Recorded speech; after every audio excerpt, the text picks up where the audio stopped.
Hello દોસ્તો, welcome to youth Upanishad. Last એપિસોડમાં આપણે વાત કરી કે સુનો સબ કી પર કરો ખુદ કે મન કી. જગત આખાની સલાહો તો મળશે, પણ આપણે આપણી જિંદગીના નિર્ણયો જાતે જ લેતા શીખવાનું છે. અને આજના એપિસોડનું ટાઇટલ છે બીઈંગ સેલ્ફિશ. હાજી, આપણને કોઈ એવું કહે કે તું તો બહુ સેલ્ફિશ છે, તો આપણને જાણે ગાળ આપી હોય ને એવું લાગી આવે ને. પણ હું તો કહું છું કે આપણે બધાએ થોડા ઘણા સેલ્ફિશ થવું જ જોઈએ. સેલ્ફિશ એટલે શું? સ્વકેન્દ્રી કે સ્વાર્થી? તો શું પોતાની જાતને ઓળખવી, એના વિશે વિચારવું કે એને પ્રેમ કરવો એ શું ખોટી વાત છે?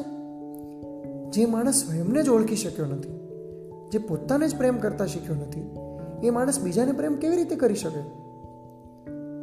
માટે આ પહેલાં તો આપણે એ યાદ રાખવાનું છે કે આ સુંદર મજાની દુનિયામાં હું છું, અને પછી એ યાદ રાખવાનું છે કે આ દુનિયામાં હું એકલો જ નથી, બીજા પણ છે. માટે આ મસ્ત મજાની જિંદગીમાં આપણે સેલ્ફિશ થઈને સેલ્ફલેસ બનતા શીખવાનું છે. મમ્મી પપ્પાને આપણે ઘણી બધી વાર યાદ કરાવવું પડે કે વર્ષે દાડે તમને ગમતા જોનરની કોઈ મૂવી આવે તો પ્લીઝ જોઈ આવજો. તમને ભાવતી વાનગી બહારથી લાવીને કે જાતે બનાવીને ખાઈ લેજો, કારણ કે આપણે બધા પાસે એક જ તો જિંદગી છે. તમે કદાચ વડીલોને એવું કહેતા સાંભળ્યા હશે કે અમારા સમયમાં તો અમને તક જ ન મળી, નહીં તો અમે ફલાણું બની ગયા હોત. અમને અમારા ઘરવાળાએ આ ન કરવા દીધું ને તે ન કરવા દીધું, નહીં તો અમે અહીં પહોંચી ગયા હોત કે ત્યાં પહોંચી ગયા હોત. અમને તો કોઈ માર્ગદર્શન આપવાવાળું હતું જ નહીં તો અમે આ બની ગયા હોત. કદાચ તમે કોઈક પાસેથી તો આવું સાંભળ્યું જ હશે. તો દોસ્તો, યાદ રાખજો કે જિંદગીના અમુક નિર્ણયો લેતી વખતે આપણે સેલ્ફિશ થવું ખૂબ જરૂરી છે. કારણ કે જો તમે એ સમયે સેલ્ફિશ નહીં બનો ને, તો બાકીની આખી જિંદગી દોષનો ટોપલો બીજા પર ઢોળતા રહેશો.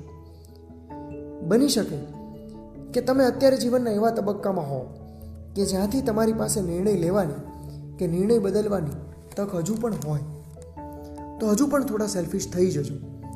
થોડી હિંમત કરીને પોતાનો નિર્ણય જાતે જ લેજો. રસ્તામાં થોડા હર્ડલ્સ આવી શકે છે, કારણ કે પેશન ફોલો કરવું એ કંઈ નાની સૂની વાત તો નથી જ. પણ પેલું કહે છે ને કે હિંમતે મરદા તો મદદે ખુદા. કોઈને કોઈ રસ્તા તો નીકળી જ આવશે. કદાચ થોડું ઓછું કમાશો, થોડો સમય વધારે લાગશે, થોડી મહેનત વધારે પડશે, અને કદાચ લોકોના મહેણા પણ સાંભળવા પડશે. પણ તો પણ રાત્રે ઊંઘ સારી આવશે, સંતોષ હશે, જે કરો છો એમાંથી ખુશી મળશે. અને મેઇન વાત, જિંદગીમાં ક્યારેય તમારા પેરેન્ટ્સને દોષ નહીં આપો કે મને આમ કરવા દીધું હોત તો હું કદાચ આમ હોત. So please, it is okay to be selfish and learn to be selfish, because you have only one life.